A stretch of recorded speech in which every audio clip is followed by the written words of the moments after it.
स्थिति है। बिहार में अपराधी माफियाओं का इस तरह बोलबाला, दंगाइयों का सबसे ज्यादा। नीतीश कुमार जी सेकुलर हैं, लेकिन कार्रवाई नहीं करना ये आश्चर्य है। मैं सिर्फ इतना कहूंगा कि नीतीश कुमार जी राज्यसभा और उपराष्ट्रपति के लिए मोहताज नहीं है। वो उस कैपेबल है, उस लायक हैं, वो राष्ट्रपति और पीएम भी हो सकते हैं। चलिए, सबसे पहला यह देश भारतीय संविधान के द्वारा चलेगा या किसी व्यक्ति विशेष या किसी एक ऐसे संघीय व्यवस्था के द्वारा जिसका इस देश में कोई भूमिका नहीं। मुझे कभी आश्चर्य लगता है कि हम लोग एक बड़ी ताकत, बहुसंख्यक ताकत, जो हमेशा इस देश के कभी दलितों के बाबा साहब अम्बेडकर की आइडियोलॉजी को, कभी पेरियार, कभी वाल्मीकि, कभी संत रविदास, कभी चोहरमल, कभी भगवान परशुराम, ऐसे सभी लोगों की आइडियल इस सामाजिक संरचना को हम लोगों ने बचाया है। चाहे वो शिव हो, चाहे कृष्ण हो, चाहे राम हो, चाहे नानक हो, चाहे कबीर हो। जब जब इस देश के कमजोरों पर, वंचितों पर जुल्म हुए, अत्याचार हुए, जब जब उनके अधिकार छीने गए, जब जब उनके राइट छीने गए, जब जब उन्हें डराने की कोशिश हुई, जब जब उन्हें अपने ही देश में अलग थलग करने की कोशिश की गई, चाहे 200-300 साल, चाहे 1000 साल पहले, बुद्ध के पहले हो, चाहे बुद्ध के बाद हो, चाहे इस्लाम के काल में हो या इस्लाम के पहले हो, तब तब इस देश के बहुसंख्यक लोगों ने समाज को बचाया है। आज मुझे आश्चर्य लगता है कि कंप्लीट 8 सालों से इस देश के बारे में हमें सोचकर घिन आती है।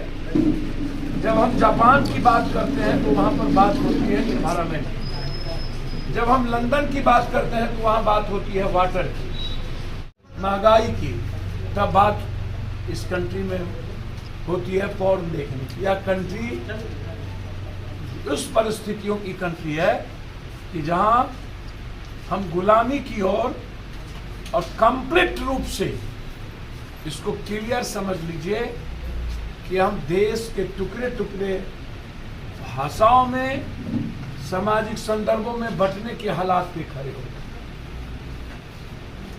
यह कंट्री जो दुनिया का सबसे ताकतवर मुल्क था, जो शिव का, नानक का, कबीर का, मोहम्मद का, राम का, बुद्ध का, सबका तस्त था, आज एक नफरत सी हो गई है। और जो माहौल तैयार किया जा रहा है 2024 के पहले, आश्चर्य होगा आपको कि ये रिहर्सल था। 3 साल 4 साल पहले कभी कोई जुलूस आप इस देश में नहीं देखते होंगे। 3 साल पहले हमारा बाप दादा, हर घर में ध्वजा होती थी, उस ध्वजा में लाल झंडा होता था जिसमें हनुमान होता था। 3 साल के बाद लाल झंडा हट गई, केसरिया आ गया, हनुमान हट गया, राम आ गया, जामवंत हट गया, भरत हट गया, शत्रुघ्न हट गया। 3 साल के बाद सुग्रीव हट गया, सिर्फ राम की धनुषधारी तस्वीर मात्र बच गई। कुछ दिनों के बाद राम भी हट जाएंगे। मैं उन राम भक्तों से पूछना चाहता हूं कि वाल्मीकि के बारे में क्या कहना। मैं उन राम भक्तों से पूछना चाहता हूं कि राम सबड़ी का जूठा खाए थे, क्या पप्पू यादव जैसा राम भक्त, पासवान राम, निषाद, नुनिया, चंद्रवंशी, कहार, भुइया, मुसहर के बेटे का जूठा खाएगा? हम जानना चाहते हैं।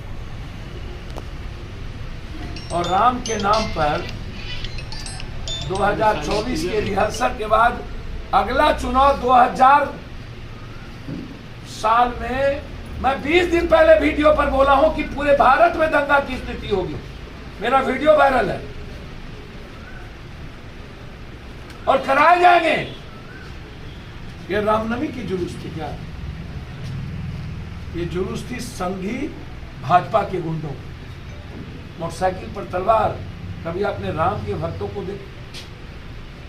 हाँ, 28%, 22% कपड़े की कीमत बढ़ गई, इसकी नहीं होती है चर्चा।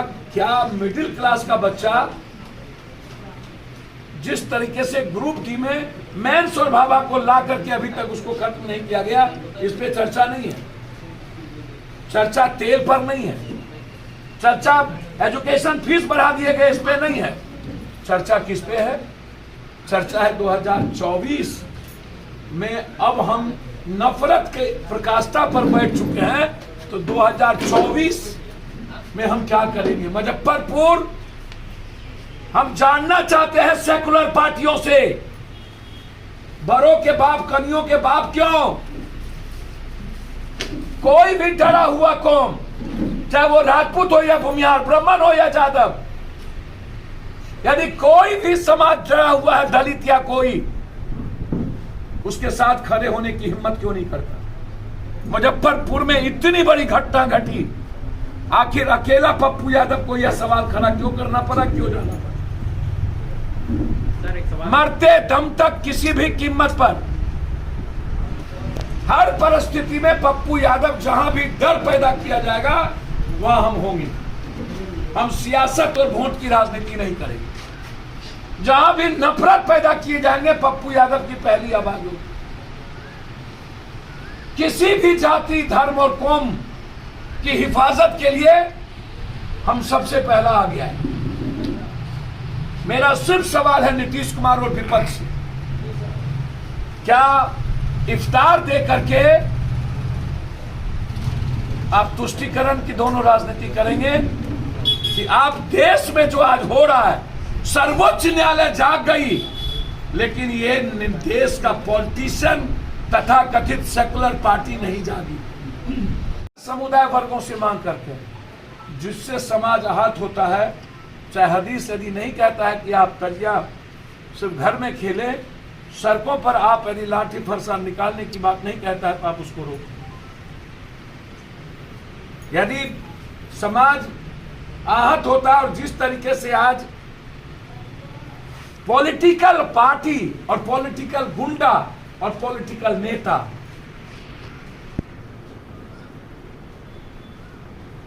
धार्मिक माहौल और सामाजिक सौहार्द को बिगाड़ने में लगी हुई है। यह जितनी घटना हिंदुस्तान में होती है, यह पॉलिटिकल नेता और पॉलिटिकल पार्टी के एजेंडे के द्वारा तय किया जाता है। उसमें समाज की भूमिका नहीं होती है। समाज की भूमिका राम के कैरेक्टर को बचाने की है। राम मेरे खून में, राम मेरे जहन में। हमारे यहां चर्चा 160 रुपया टोल टैक्स हो गई, इसकी नहीं होगी। हमारे यहाँ चर्चा एनबीसीसी रेलवे का क्या हुआ, इस पर नहीं होगा। हमारे यहाँ चर्चा ग्रुप डी का नहीं होगा। हमारे यहाँ चर्चा यूपीएससी बीपीएससी में, एसएससी में दलित, एसटी, एससी, अत्यंत पिछड़ा ओबीसी का बेटा टॉप करेगा कि नहीं, या वो नौकरी में अब जा पाएगा कि नहीं, ये इसकी चर्चा नहीं होती है। क्योंकि भारत सरकार ने ये चैलेंज में ईबीसी और दलित के बेटे को यूपीएससी बीपीएससी में नहीं जाने देना है, इसकी पूरी तैयारी कर ली है। 100 में 100 एक वर्ग का सेक्रेटरी दिल्ली में बैठा दिया गया। 85%, 85% बहुसंख्यक लोगों का 27% आरक्षण भी कम करके हम जनरल कोटा में भी हम 10% यदि दे दिए, और उसके बाद यदि हम सेक्रेटरी बैठा दिए, तो अब हिंदुस्तान में कोई दलित और ईबीसी का बेटा यूपीएससी में बीपीएससी में नहीं जा पाएगा।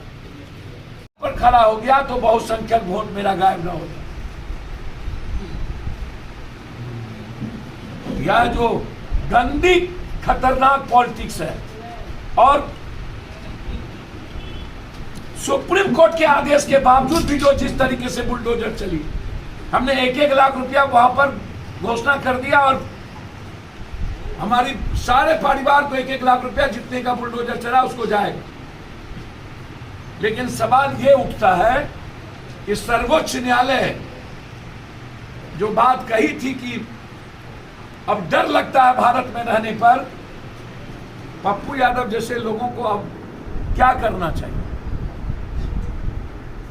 हम तो कभी कभी सोचते हैं कि जो माहौल है, क्या उस माहौल में जो हालात है बिहार के, अपराध का, माफियाओं का कंप्लीट रूप से जो स्थिति है बिहार में, कोलैप्स हो चुका है बिहार, क्या उसमें जीने का राइट है? और सर्वोच्च न्यायालय के आदेश के बावजूद सरकार के द्वारा आदेश नहीं मानना और लगातार बदले की भावना, दिल्ली में 7,000 कट्टा पुलिस के साथ हाथ में तलवार, भारत की राजधानी, क्या जापान यूरोप कभी सोच सकता था? क्या लंदन और इंग्लैंड कभी सोच सकता है? हम उस भारत में हैं जहां पर हम आर्थिक आजादी और गरीबी मिटाने की बात नहीं करते, हम बेरोजगारी खत्म करने की बात नहीं करते हैं, हम समाज को, जाति को गाली देकर, बांटकर भारत को अलग करने की बात करते हैं। हम सबको मिलकर इस लोकतंत्र और संविधान को बचाना होगा।